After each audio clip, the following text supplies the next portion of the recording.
எந்த கட்சியோடையும் கூட்டணி வைக்க மாட்டோம் அப்படின்னு சொல்லி பேசின ஒரு கட்சியாகட்டும், அவங்கள எதிர்த்து பேசின ஒரு கட்சியாகட்டும், 2 பேருமே ஒருத்தவங்களோட கூட்டணி வச்சிருக்காங்க. இன்னொரு போய் கட்சியவே இணைச்சிட்டாங்க.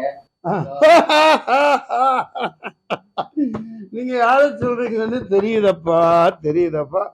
கிளிய வளர்த்தி கிணத்துல பாலும் கிணத்துல தள்ளிட்டே நாட்டாம அப்படிங்கிறியா? சரத்குமார் அவர்கள் ஒரு சக நடிகர், எனக்கு மூத்தவர். ஆமா. அப்புறம் நடுராத்திரியில என் பொண்டாட்டி எழுப்பி கேட்கலாம் சொல்லக்கூடாது, அது அவங்க பிரச்சனைப்பா. இப்ப நீங்க கேட்க வந்தது கேளுங்க.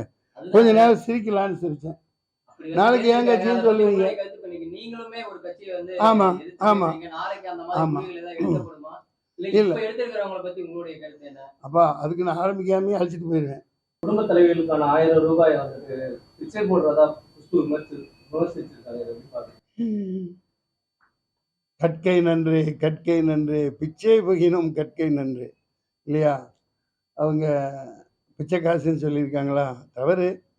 அப்படிலாம் சிரமப்படுத்தி பேசக்கூடாது தான். ஆனால் 1000 ரூபாய் 6000 ரூபாய் 500 ரூபாய் இது கொடுக்குறாங்க. அதை பாராட்டலான்னு ஒரு பக்கம் இருந்தாலும் 45,000 கோடியா 45,000மா மாதம் வட்டி கட்டுறாங்க. அதுதான் ரொம்பவும் ஜீரணிக்க முடியாததாக இருக்குது.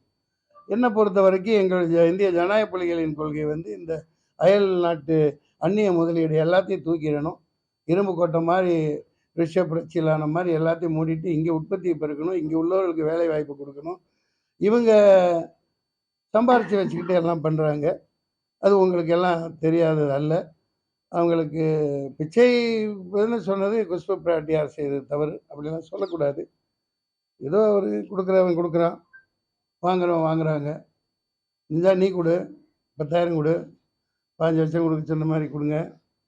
ஐயா 95% பேர் 95% பேர் குஜராத்திகள் தான் கடன் வாங்கிட்டு காணாம போயிடுறாங்க, ஓடி போயிடுறாங்க. பல லட்சம் கோடி பல 1000 கோடி கடனை திருப்பி கொடுக்க மாட்டேங்கிறாங்கன்னு ஒரு ஸ்டேட் பேங்க் வங்கி தலைவர் சொல்கிறார். ரகுராம் ராஜன் சரித்திரம் விடுறார். மோடி அவர்களே, நீங்கள் ஆர்எஸ்எஸ் அலுவலகத்தில் கூட்டி பெருக்கிட்டு இருக்கீங்கள, அப்போவே இந்தியா பாகிஸ்தானை பிறக்கிறதுக்கு முன்னாடியே இந்தியா பாகிஸ்தான் போர் நடந்து அதில் இந்தியா ஜெயிச்சிருக்கு. நீங்கள் இப்போ பிறக்கவே இல்லை. இது போன்று அடுக்கிக்கிட்டே வர்ற ரகுராம் ராஜன் சாதாரண ஆள் இல்லை. நீங்கள் தான் 9 வருஷத்தில் ஏதோ சாதனை பண்ணுற மாதிரி பீத்திக்கிறீங்களே. ஆதலினால் நான் என்று சபதமேற்கிறேன், பாஜக இங்கு கால் ஒன்றை விடமாட்டேன் என்றிலிருந்து என்னுடைய ஆயுதத்தை கையில் தூக்குவேன். சமநோக்கு, சமூக நல்லிணக்கம், இதுதான் எங்களுடைய தாரக மந்திரம்.